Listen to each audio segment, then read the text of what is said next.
ఏ పార్టీలో ఉన్నా వాళ్ళు ఉన్నా అది లేకపోవడం అనేది పక్కన పెడితే మధ్యలో అసలు పవిత్ర గ్రంథాలైన మంచి మంచి మహాభారతాన్ని ఈ కించపరిచినట్టు పోస్ట్ పెట్టిన ఈ గాయత్రి గారికి కొంచెమన్నా బుర్రుందా తెలివుందా అనేది ఒకటి మేము అడుగుతున్నాం. ఎందుకనంటే పవిత్ర గ్రంథాలుగా మనం భావించే రామాయణం మహాభారతం లాంటి మంచి మంచి గ్రంథాలను కించపరుస్తూ ఈరోజు పబ్లిసిటీ కోసం ఇలాంటి మెసేజ్లు పెడుతూ సభ్య సమాజానికి ఏం మెసేజ్ ఇద్దాం అనుకుంటుంది.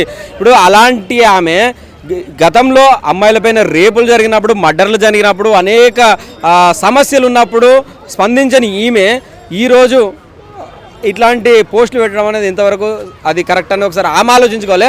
అదేవిధంగా కొంతమంది చాలామంది పవన్ కళ్యాణ్ గారిని అయితే ట్రోల్ చేయడం జరుగుతుంది. ఒక్కొక్కడికి మాత్రం జాయింట్లు జారిపోతే గుడ్డలు కూడా తీసి ఈరోజు తన్నడం జరుగుతుంది.